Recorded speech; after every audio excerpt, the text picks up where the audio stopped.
I'm going to give you just a brief overview of what we plan to do this evening, as a sketch, sort of an outline. We're going to highlight key issues having to do with factory farms in Iowa. We want our audience, you folks out there, to begin to understand what's going on in Iowa and what's really happening out there about the real cost of cheap pork in our state.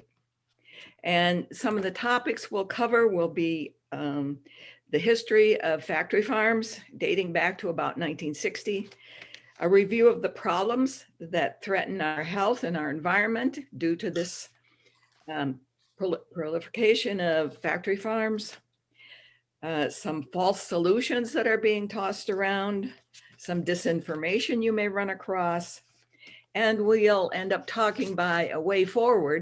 The next thing we need to do is talk about what is a factory farm, since that's the topic for the evening.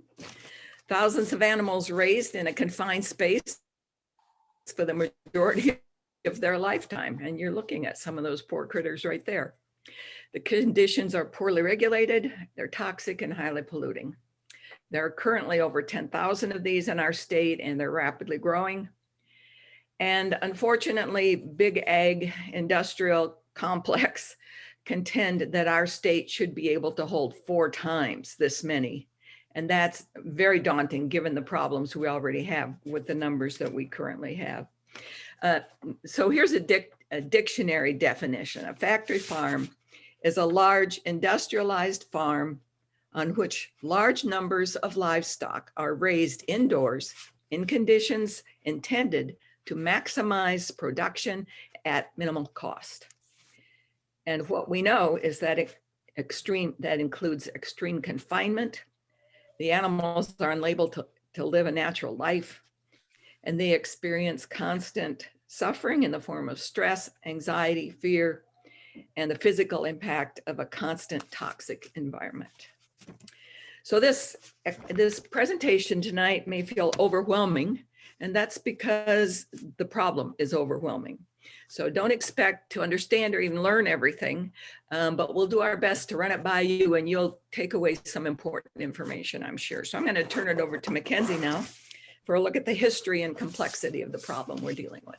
Yeah, so thanks again for having us here. Super excited to talk to folks about, what drove the rise of factory farms in Iowa and the real cost of producing our food this way. So kind of first and foremost, I like to start off by talking about corporate consolidation. That is really the defining characteristic of our entire food system and what kind of drove the rapid expansion and the creation of factory farms here in the state.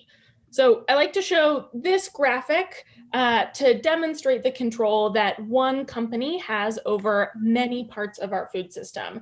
And this is just an example, this doesn't, it applies to all kind of major companies across the food system, but just kind of using it as an example. That also comes from an older report from Food and Water Watch called Grocery Goliaths for folks that want to, dig into the numbers here. And, these percentages represent how much of the market that one company owns over a specific good. So example here with Kraft, they own nearly 50% of the market on cheese, nearly 80% of the market on dry mac and cheese. So when we talk about consolidation, we're often talking about the bottleneck that's created when one company owns massive amounts of the market of specific products. All right, and so just turning to factory farms themselves, I want to talk about what it's like when a company moves into a specific area to kind of push factory farming. And if you've ever heard the term industry town before, this is often what we mean, what we're talking about here. The industry kind of moves into a town and makes it so that it's really difficult for others to compete. Over time, local politicians are bought and paid for by the industry, and that paves the way for more and more factory farms, in this case, to move in, which in turn pushes investment towards making the area kind of as hospitable as possible to expansion. So you can think about this in terms of investment in infrastructure like wide roads, slaughter plants, et cetera, that all support factory farms. And farmers or, community members struggling to get by will often have no other choice than to sell to Smithfield or contract to Purdue or Iowa Select.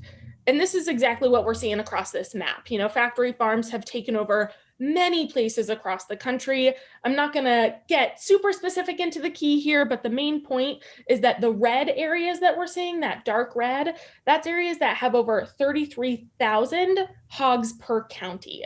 And as you can see, Iowa is the deepest red across the country, and has the most factory farmed hogs. That's really what we're talking about here. And Iowa is kind of the epicenter of the expansion of the industry. But why do we have all of that density? So I'm going to take us on a little bit of a history lesson, so just hang with me here. Industrial animal production emerged over the past quarter century, but it really has accelerated over the past decade. Between 2010 and 2012, so just in 10 years, about 4.7 million animal units, which is kind of industry jargon, but it's 117 million hogs. So in 10 years, 117 million hogs were added to America's largest operations, so really ballooning in size. The number of factory farmed dairy cows, beef, cattle, hogs, broiler chickens, and layer hens all increased, and the average size of most operations grew significantly. That was the general trend over the past 15 years, was more animals of all types packed onto larger factory farms, concentrated in specific areas of the country, unfortunately, like Iowa. And, I think it's really important that we clarify that this growth wasn't due to a superior business model or some breakthrough in efficiency. That's not the case here. It was facilitated by poor public policy, often pushed by industry groups and their allies, like Farm Bureau here in Iowa.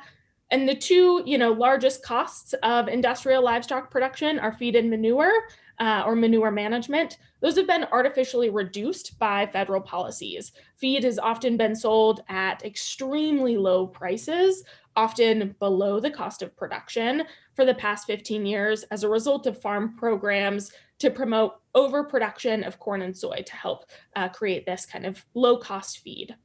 And while that was happening, federal and state environmental authorities often turned a blind eye to the growing pollution of factory farms, allowing for bad management practices to become industry standard. And these policy changes really allowed, again, those operations to balloon in size, and the shift was cemented by consolidation in meatpacking and livestock processing industries, which we are seeing in this graph here. Over the past 30 years, regulators approved a wave of mergers between the largest firms in beef, pork, poultry, egg, and dairy sectors. Their concentrated market power, again, what we're seeing on this graph, allowed for the biggest firms to exert tremendous leverage over farmers. So if you think about kind of monopoly, this is similarly an approach where companies buy up a majority of the market. When they do that, they're able to lower the prices that they pay to farmers because there's so few firms to bid on animals, so a lack of competition. And those big firms also pressed farmers to enter contracts, often with unfair terms and prices that reduced meat packers' needs to buy animals on an open market, like livestock auctions. So again, kind of totally decimating competition here. As farmers received less for each steer, hog, chicken, gallon of milk, etc., they added more and more animals on factory farms to try and recoup their losses from low prices. So that makes sense when you think about it. When your wages are going down and you have a set number of hogs on your farm, you're going to try and bring more hogs to try and get that take-home pay up. Unfortunately, because of consolidation, that hasn't happened. 4 companies in the US control a majority of the hog market. So you can think about Smithfield, IBP, Swift / ConAgra, Excel, and Cargill. Those are kind of the 4 top firms that really exert that control over our market. And, this is happening across the country. We saw that map, but let's focus in on Iowa here. From 1997 to 2017, so in 20 years, the state lost more than 80% of its small and medium-sized hog farms. And I just want to pause and say that again, because I think it's a really astounding number. The state lost over 80% of its small and medium-sized hog farms. So we can imagine the kind of ripple impact that has on communities. And that's that orange line that we're seeing in this graph here, a drop in the number of farms. And while, those farms were being pushed out of the market, that blue line is the amount of hogs per farm. So when farmers were going out of business, other farms would kind of buy up and get bigger and bigger and bigger. And that is what has caused the rise of factory farms. And in turn, that what we'll talk about today is that manure levels have become really impossible to manage because of this kind of consolidation of farms. All right, so now we've kind of talked about the history in very broad strokes very quickly. So I want to just highlight what's happening right now in Iowa. So this is a 2019 map of the number of factory farms we have. Today, it's estimated that there's over 24 million hogs in the state. And I do want everyone to kind of keep in mind that this map is a couple of years old, and that the dots on this map are medium and large scale factory farms that hold, over 12,000 hogs. So this is not by any means all of the factory farms that we have in Iowa. It's just kind of the biggest ones.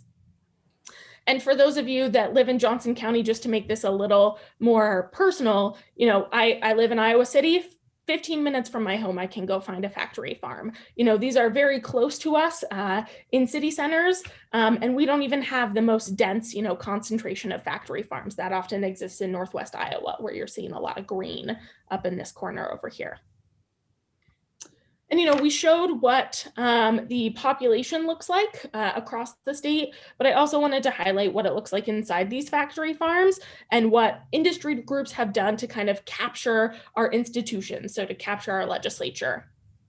And one of the ways that they've done that is through passing ag-gag laws to make sure that we can't see images like this of where our food comes from. The image on the left is an image from Little Village of the kind of hogs in factory farms. And the image on the right is a photo of a ventilation shutdown happening, and Sandy will get to that later. And I just want to highlight that these ag-gag laws are a deliberate attempt to silence whistleblowers and protect big ag so that no one questions it.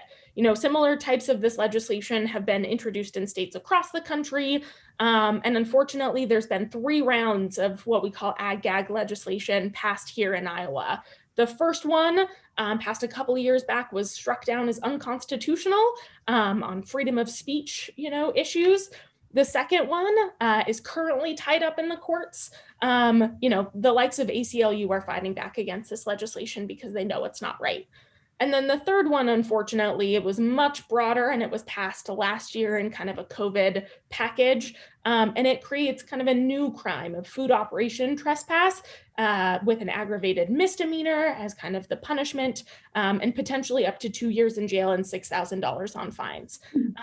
And, we already have trespassing laws in the book. The bottom line with this legislation is that it's trying to silence whistleblowers, which we desperately need whistleblowers. They've uncovered conditions in factory farms, from animal welfare abuses to horrific working conditions and countless food safety violations. And often the information that whistleblowers gather is used to pave the way for kind of increased attention and really important reforms. So just wanted to kind of highlight how we got to the point we got to with consolidation and kind of the rapid rise of, a couple businesses owning the market and pushing smaller farms out, and then also what it looks like here in Iowa now. And I'll go ahead and toss it over to Sandy to talk about the problems. Okay, well, factory farms have a ton of problems, and the root causes are we have very little regulation. We have too many pigs in too little space. Pigs are too crowded. We have too much manure that's produced, and we have too much corporate greed. So these are some of the root causes. Now we'll look at some of the more specific problems in the next slide. And I'm going to look at some public health issues. We're seeing more and more antibiotic resistant diseases such as MERS and SARS. Annually, about 2 million people get sick and 20,000 people die related to antibiotic resistance. Zoonotic diseases truly hold the potential for the next pandemic. Those are diseases that can be transmitted from animals to humans. And when we look at what happened in China, the whole coronavirus problem started in China when virus from animals at their wet markets were eventually transmitted to people. So this is a big problem. We have young children and older adults in particular are much more prone to getting some of these diseases, lung and respiratory ailments, headaches, a whole host of diseases, if they live within a 3-mile radius of a factory farm. And the problem is that factory farms in Iowa are growing and they're encroaching closer and closer to where people live. And so that's becoming an increasing problem. That means they're also closer to schools. If you look at Hoover Elementary is kind of interesting, and I'm not saying anything, I'm not trying to relate Hoover Elementary, but the location of Hoover Elementary on the east side of town, you know, it's farther out, but you can see how the population is growing, more homes. And the factory farms and the schools and the homes are getting closer and closer together as the community spreads out. So that's a real problem. We have potential for the next epidemic. There's a swine flu, H1N1 swine flu is a real problem. And so, you know, we don't really know if that's going to happen, but things are getting more and more dangerous in terms of trying to predict the future with many of these zoonotic diseases that can jump from animals to humans. So with that, I'm going to turn it back to Miriam and then Mackenzie, and to look at some of the other problems involved. We'll start with water pollution, I believe. Thank you, Sandy. Yes, water pollution in Iowa, as everybody in this audience already knows, I'm sure, is a huge problem. Iowa has over 760 impaired waterways, which means they're not suitable for fishing or recreation or using to drink. That's a lot of our waterways. And Iowa sadly ranks 48 out of 50 in water pollution. Wow. Iowa accounts for 1/3 of the dead zone in the Gulf of Mexico. 1/3 of the dead zone. That's where the oxygen is burned up by things that come from the nutrients that are off of our fields and down the Mississippi and into the Gulf, and kill off the oxygen and kill off the life. The pollution is being caused by hog manure and pesticides leaching into the groundwater. And this one's a big one for me. Over 200 communities in Iowa and 10,000 private wells are contaminated by runoff related to factory farms. Those folks have to buy their water already. So bottom line is Iowa's water is under siege, and it's in large part due to these factory farms. And another problem, which I'm going to talk about next, almost all our environmental problems link in some way to climate change. And we know that agriculture is Iowa's #1 contributor to greenhouse gas emissions, which of course is what is causing our human caused climate change, which is escalating rapidly and very frightening. And livestock production in itself is responsible for over 14% of all human sources of greenhouse gases. So we've got lots of livestock, lots of pollution, and it's all making climate change worse. Greenhouse gas production from agriculture has risen nearly 20% over the last 30 years. And that's largely due to factory farm pollution. And the sad part is that independent family farmers, that 80% that Mackenzie talked that are now gone, were conscientious and stewarded Iowa's natural resources long before factory farms arrived. We know how to farm responsibly in this state. It's just becoming a thing of the past.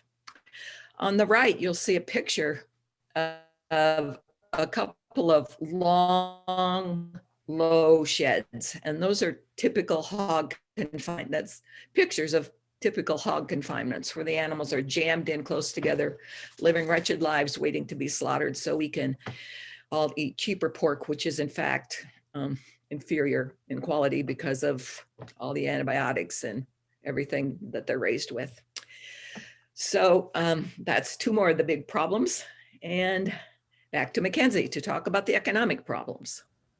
Yeah, thank you so much. There's many problems and we're just skimming the surface here, really.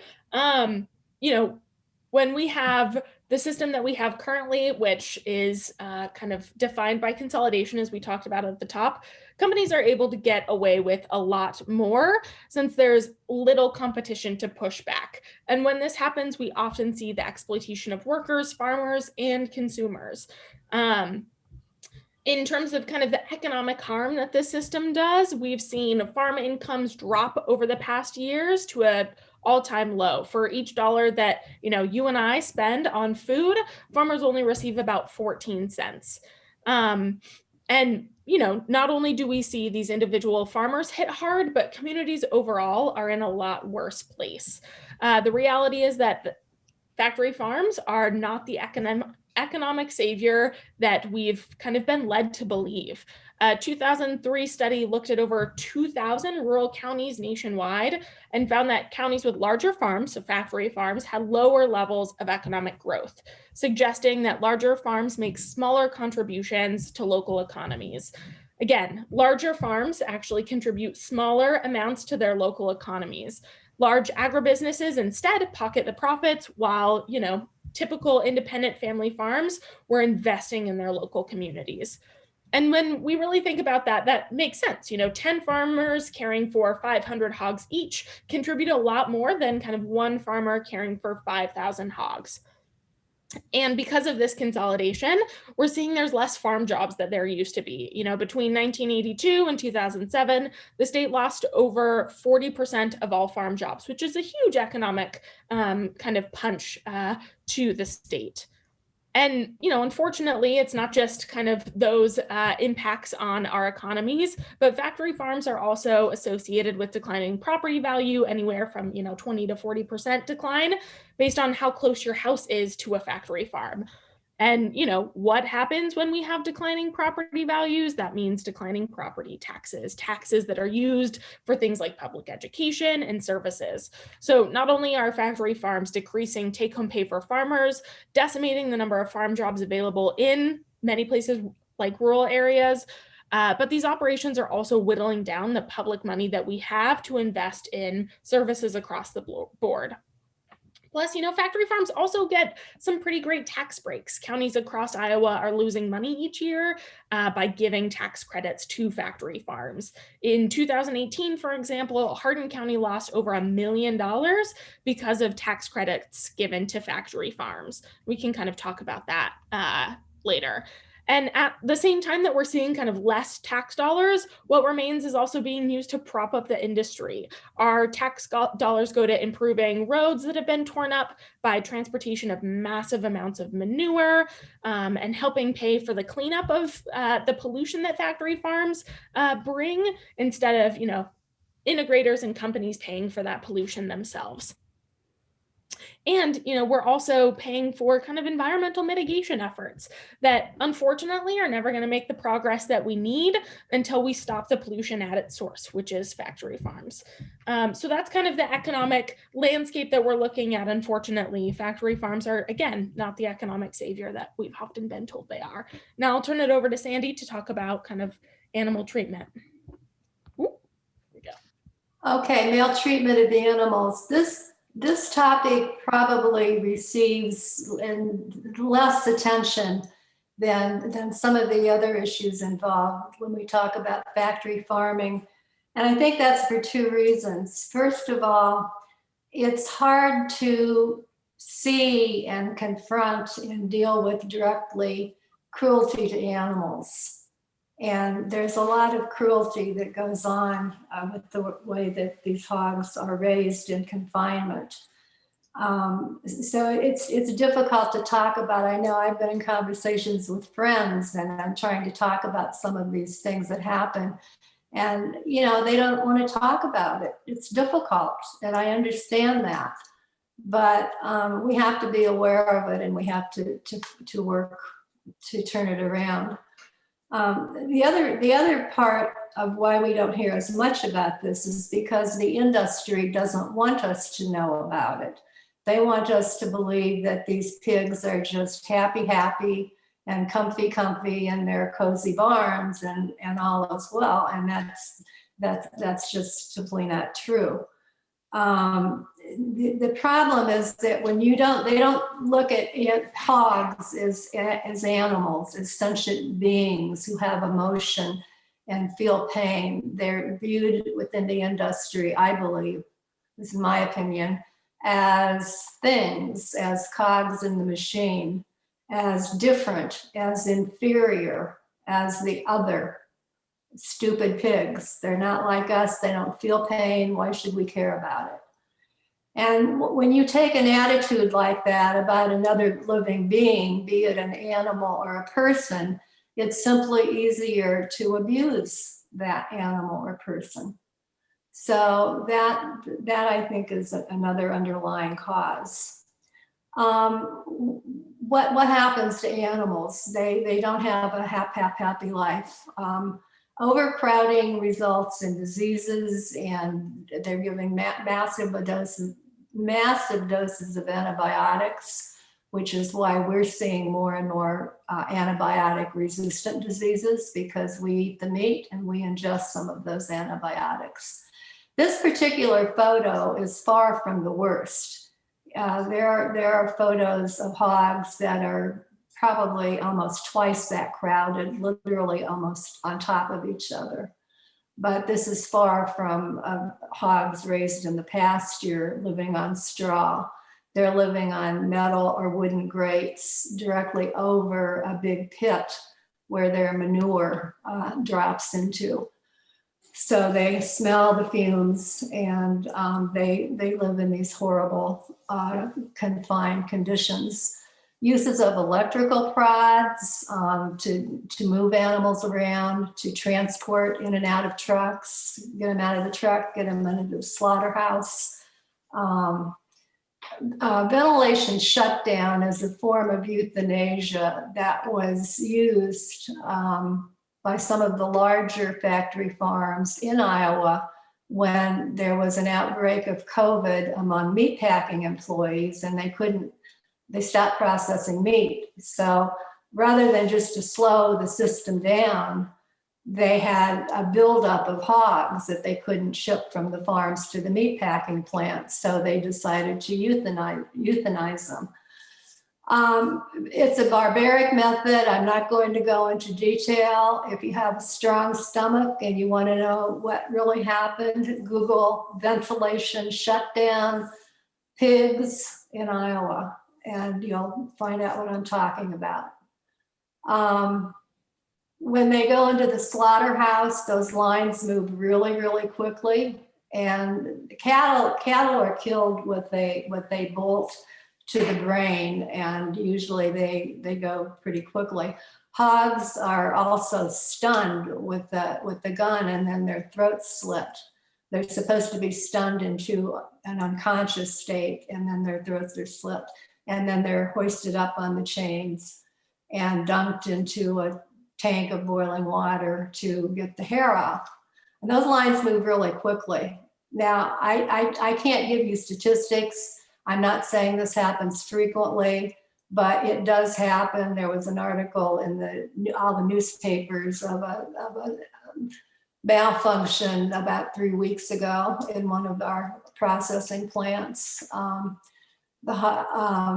So, you know, bad things happen, horrible things happen due to either equipment malfunction or maybe employees who just are new and haven't been properly trained. Sows are kept in farrowing crates. A farrowing crate is a long, narrow metal crate, just about as long and as wide as the poor sow. So all she can do is stand up or lay down to nurse. She can't turn around. She can't stand up or lay down. They also have figured out a rather ingenious but cruel way to, if this poor sow makes a mistake of laying on a piglet, she gets an electrical shock in a very, very sensitive spot. So sows none of these poor animals have a good life, but sows have a particularly confined. They're kept pregnant all the time. They have their litters. The litters are taken away after just a few weeks, and then they're impregnated again until their bodies wear out and they're hauled off to the slaughterhouse. They breathe toxic fumes from standing on these pits of manure all day, and then in the trucks, they go to the bathroom inside the truck, and they breathe toxic fumes from not only their own waste, but also from the diesel fuel that comes into the truck. So they have a higher rate of death, especially piglets, than hogs that are raised more naturally due to the inhumane conditions that they're raised under. I think there's a very good reason that every major world religion has a tenet against animal cruelty. And with that, I'll turn it over to Mackenzie to take a look at meatpacking plants. Yeah, I wanted to highlight, I think, especially with COVID-19, we've seen this issue kind of brought to the fore, but it's been an issue for a very long time. You know, I think one of the most devastating things that we've seen in the COVID pandemic, and there's a plethora of devastating things from this pandemic, has been the meatpacking industry's response. You know, meatpacking plant workers are largely an immigrant workforce made up of Black, Indigenous, and people of color, and they have been subjected to terrible conditions for years at packing plants, and COVID has often made kind of those conditions much worse. You know, I'm sure all of us have read the headlines about this and stories of just some terrible, terrible things going on at these meatpacking plants. But, you know, across Iowa alone, over 6,000 Iowa meat packers have contracted COVID-19 and many have died. While, you know, corporations like Tyson and JBS profited, many meatpacking plants became hotspots for COVID.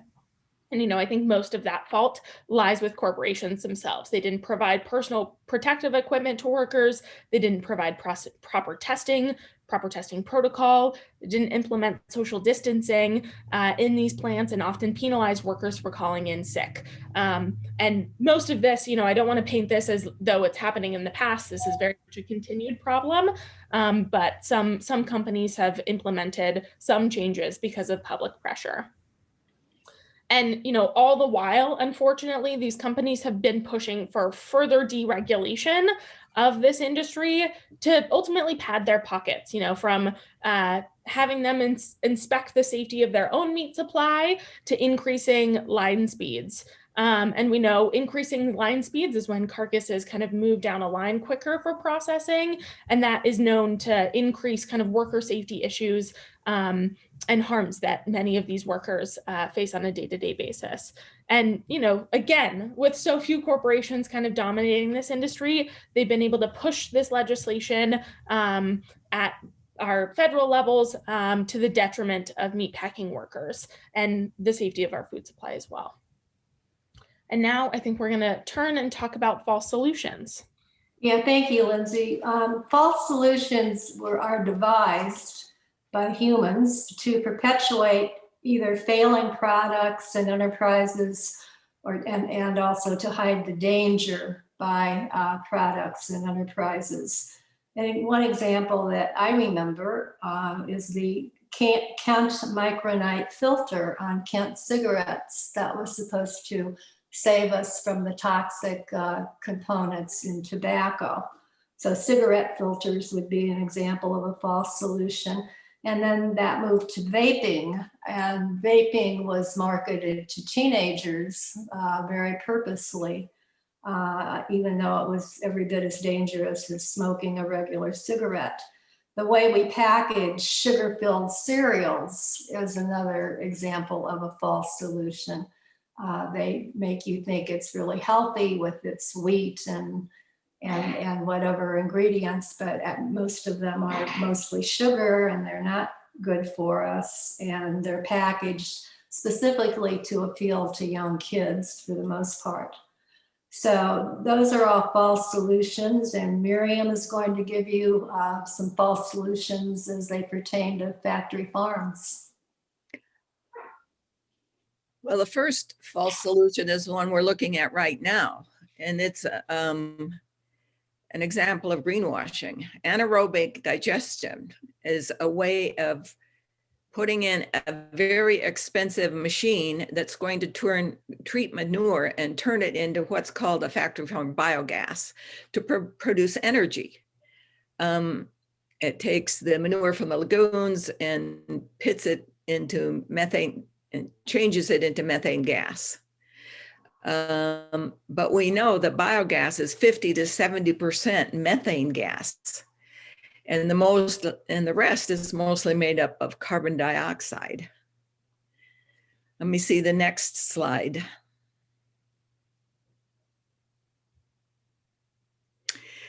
Right, in addition, we know that biogas is not renewable or sustainable because factory farms are not sustainable.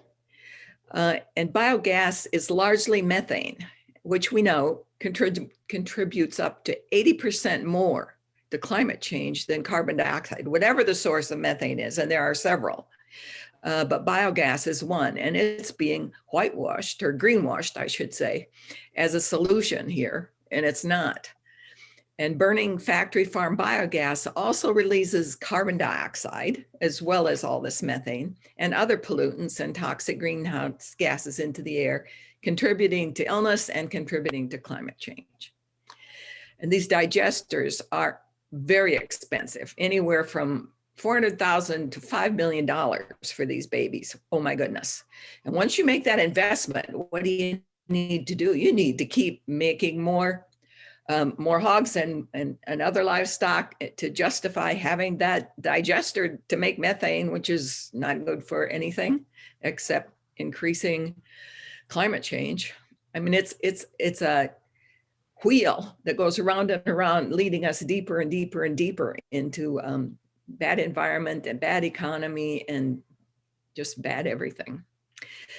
It will require more pipelines or semis on country roads to transport that methane gas if we put in these digesters, which is happening in other states, and they're being proposed in Iowa. And we also know that methane gas is extremely flammable and poses a significant fire or explosion threat. They often leak toxic greenhouse gases, as we've mentioned, and the runoff happens when the slurry from its production is spread on fields, posing serious environmental and health threats. There's nothing good about these things, and yet they're being proposed as a solution and how we can get something good in terms of energy out of factory farms, but please don't believe it.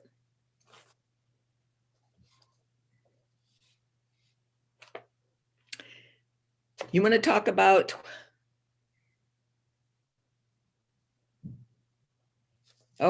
it's still my turn. Okay. Go with it. Go with it. All right.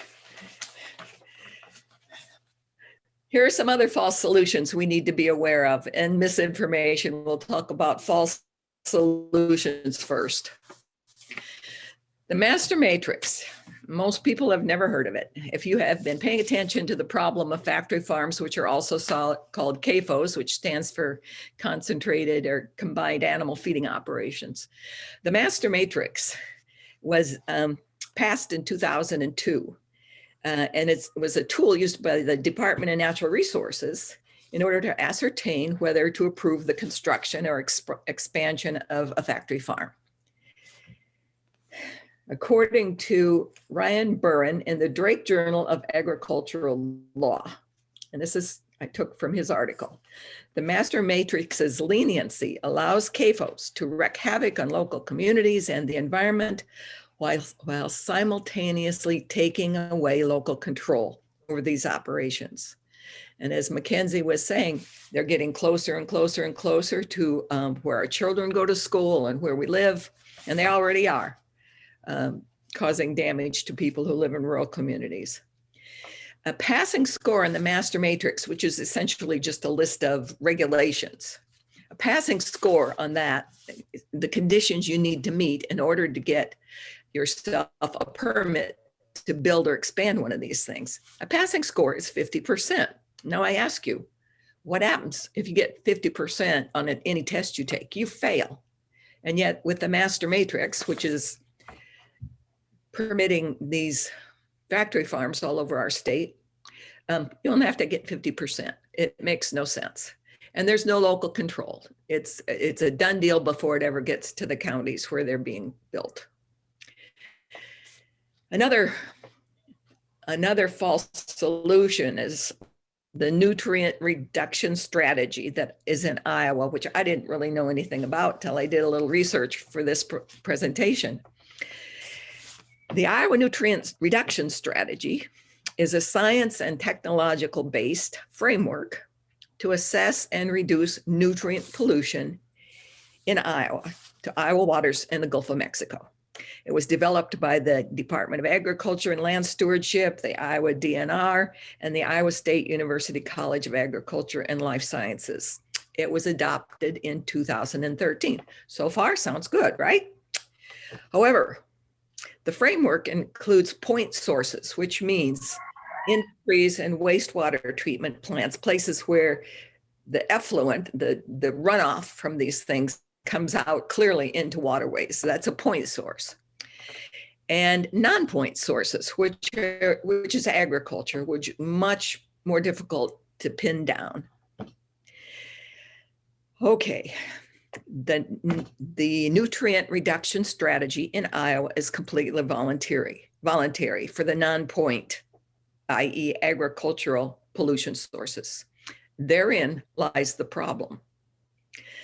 The data released in 2020 shows that the growing number of conservation practices reduced phosphorus runoff into our waterways. Good. However, according to the Iowa Environmental Council's research, these voluntary actions will take anywhere from 93 years to 31,000 years to accomplish the goals for Iowa's water, depending upon which strategy and which element of the pollution source you're talking about. That doesn't bode well for Iowa. At the same time, where the phosphorus has been minimally reduced, keep in mind it's going to take all those years to meet the goal, but at the same time, the nitrogen loads have increased.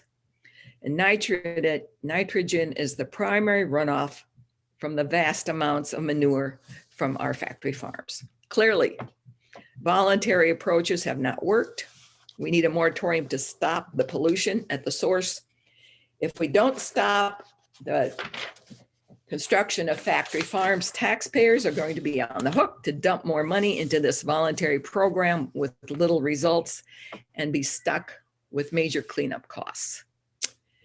And as a final note, just an FYI, a factory farm moratorium bill has been introduced in the Iowa State House 4 years running, but went nowhere. And in this session, it didn't even make it to a subcommittee for discussion.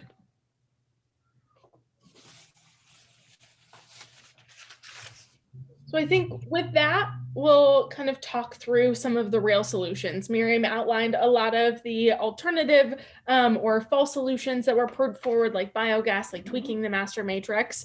But we know that we need to do kind of three main things in order to kind of stop the tide of all of these harms related to factory farming. First, we need to stop the creation and expansion of factory farms in Iowa. That's what we're referring to when we talk about a moratorium. Second, we need to pass federal legislation like the Farm System Reform Act, which we'll get into here in a second. And third, we need to invest in our future by supporting our farmers' expansion of regenerative agriculture and renewable energy. And I'll pass it to Miriam to talk about, the work that has been done by so many different organizations across many, many years. Before we do that, Mackenzie, I forgot the last part of my last slide. If you can go back to number 23, I would like to quickly run through that because it's so ridiculous. Okay, here's some alternative facts you folks are going to hear out and about and various sources that are pro factory farm, pro CAFO, pro big ag. Animals are better off now than they were. Well, you've seen the pictures, you've heard the stories, you know the conditions. That one I don't even have to talk about. Another one that gets touted is Iowa feeds the world. Well, Iowa doesn't feed the world.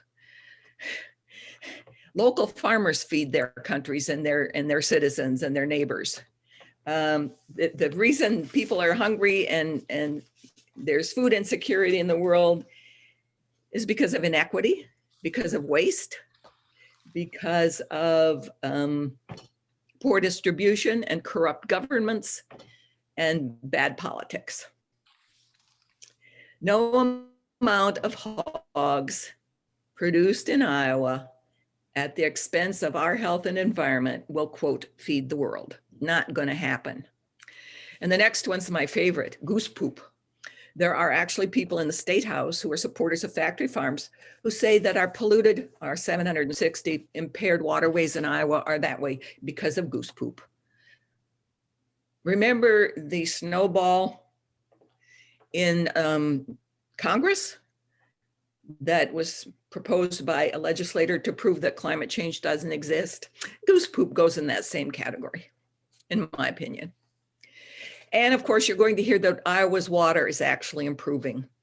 There are elements of improvement like slightly reduced phosphorus, but the biggie, the nitrogen, is still gaining ground and not improving at all. It's getting worse. And that's what's behind the Gulf of Mexico dead zone. And finally, there's no crisis. Everything's fine in Iowa. It speaks for itself. Okay, back to the other one, Mackenzie, thank you. I didn't want to skip that. No. I think it's super important.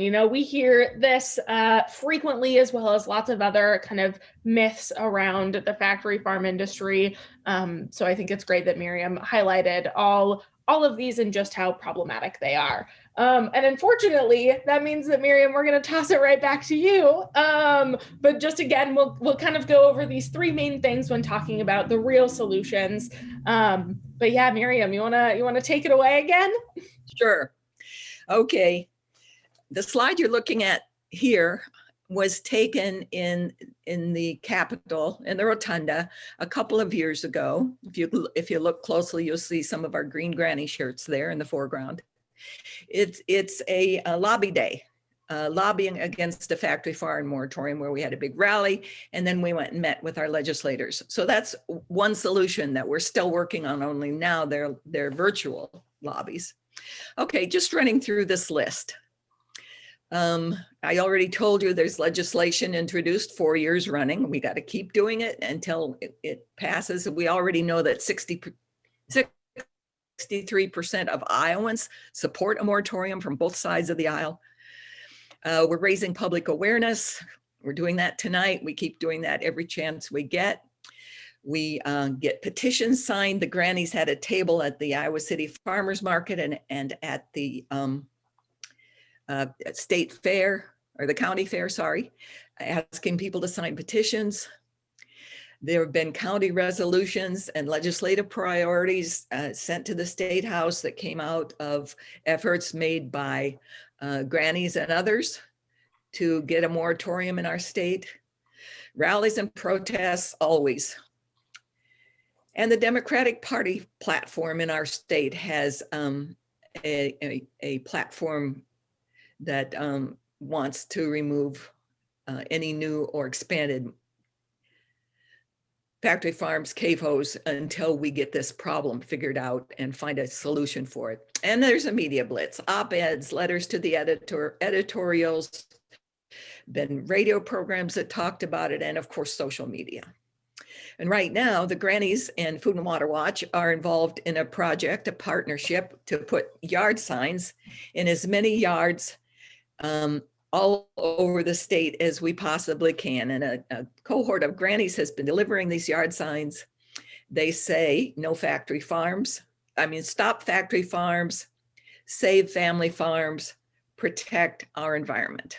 And we're going to give you a link in the chat or send it out after. I'm not sure exactly how we're doing that, where you can get your very own yard sign. And on the request form, you'll see a picture of the sign. They're free. We'll deliver it to your door, no contact needed. If you fill out that request, you've got it. We want to splatter these far and wide so our neighbors see them, our communities see them, and our legislators see them. And then, of course, we calls and letters to our legislators, lobby meetings with legislators, which we're doing virtually right now. And finally, I want to talk a little bit about the public trust doctrine case, which is now in the Iowa Supreme Court waiting to be heard. And the information I'm going to give you is taken from the briefs filed by the Iowa District Court for Polk County. And this suit has been brought by Iowa Citizens for Community Improvement and Food and Water Watch versus the state of Iowa. The suit claims the state has violated its obligation to protect the Raccoon River, which is a source of drinking water for some 500,000 Iowans, and for the river's use and benefit for all Iowans for recreational purposes. This obligation is called the Public Trust Doctrine, which requires the state to protect the public's use and not abdicate control to private interests, in this case, big agribusiness. With well-documented water pollution and only voluntary agricultural pollution controls, this suit alleges that the state is failing to uphold its duty. While Iowa still has many family-sized farms, factory-sized farms discharge 10 billion gallons of liquid manure to Iowa farm fields and ultimately makes its way into Iowa waterways every year. The state of Iowa has failed in its duty to protect the public trust, the water resources for the benefit of its citizens. At the heart of this litigation is the state's underfunded, exclusively voluntary approach to reducing nutrient loads in the state's surface waters, that nutrient reduction plan that I talked about earlier. Folks, Iowa is experiencing a statewide water crisis, and the Iowa nutrient reduction strategy is a dismal failure with no deadlines, no rules, no enforcement, and a lack of funding.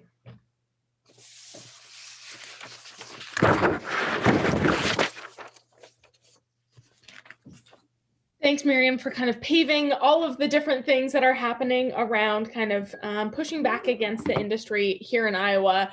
But, we're not alone in pushing back and demanding better for our communities.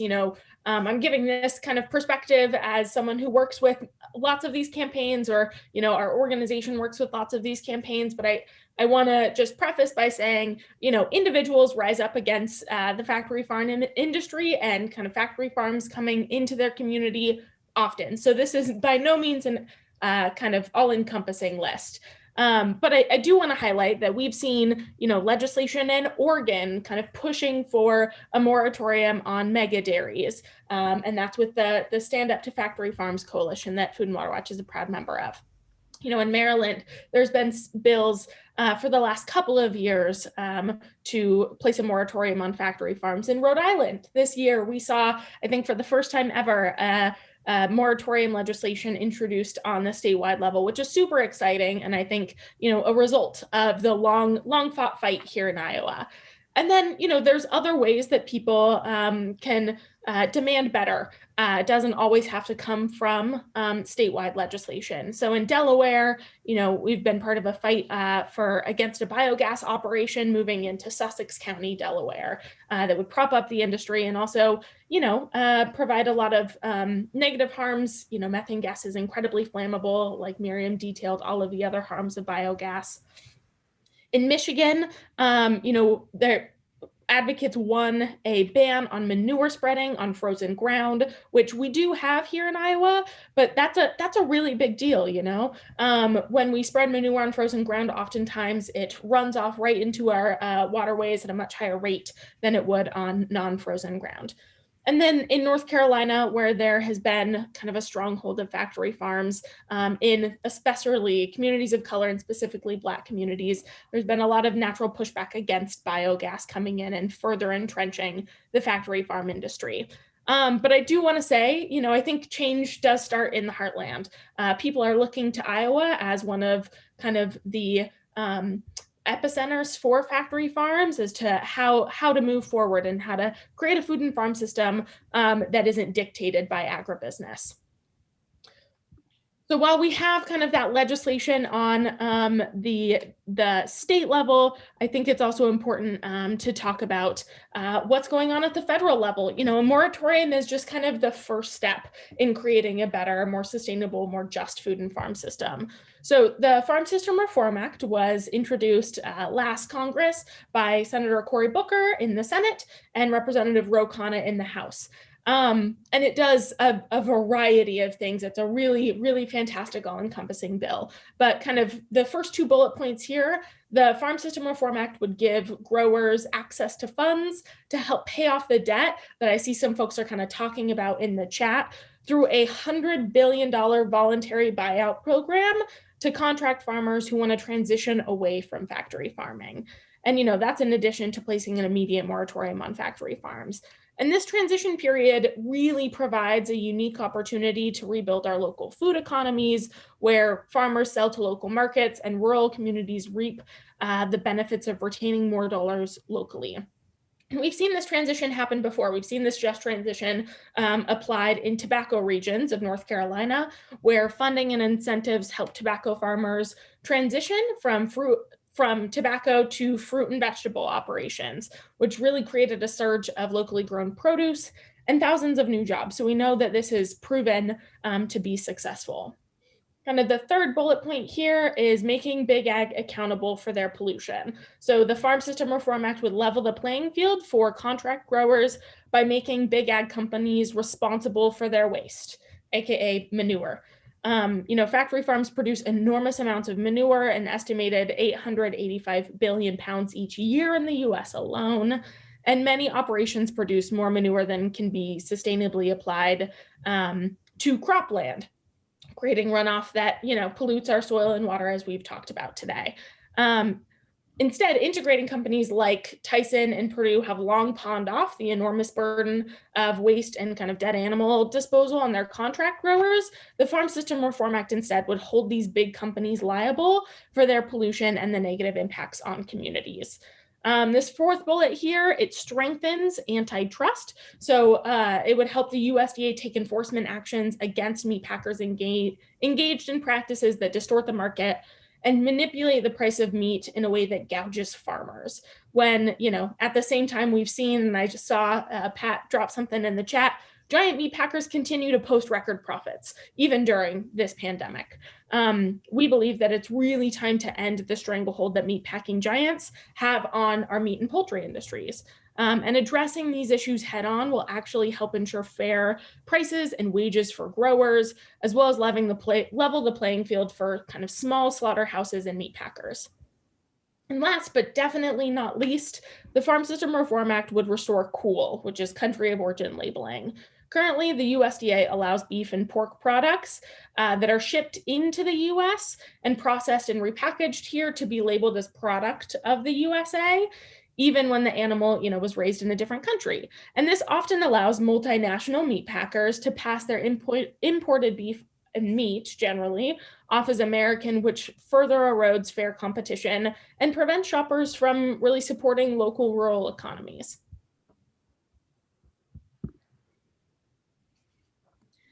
Okay, before we go to Texas, I just want to dovetail on something that Miriam and Lindsay have both said. There are currently 3 bills in the legislature to provide money for anaerobic manure digesters. And I would urge you to do anything you can do, phone call, email, letter, whatever you can do, to urge the legislators not to fund those bills. The last time I looked, there's a vote coming on one of them, but basically they're gearing up to pass legislation to provide money for an unproven technology, rather than to maybe give a little more money to our public schools, our public universities, our healthcare system. So anything, each of us can do in that vein, I think would be helpful. They're trying to set up money already for a totally unproven technology, anaerobic digesters. So what do Iowa and Texas have in common? You remember a few weeks ago, Texas had a record-breaking cold spell, and their electrical system, their grid broke down. They have a unique grid. They didn't want to work with anyone else, and they wanted to be independent. And consequently, when the record cold spell came, their electrical grid system failed. They couldn't hook up to anybody else's grid. And so people not only had no heat, but their pipes broke, and they had flooding in their homes. And as you know, Texas doesn't have a really good supply of snow removal equipment for the roads. So a lot of people suffered and are still suffering. So they had too little electricity and no heat. Iowa has way too much hog manure, which is leading us to a shortage of drinking water. And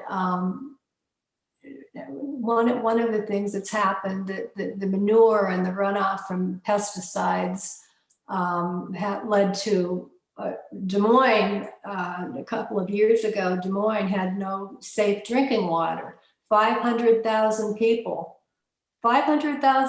in the Des Moines area didn't have a clean and safe source of water.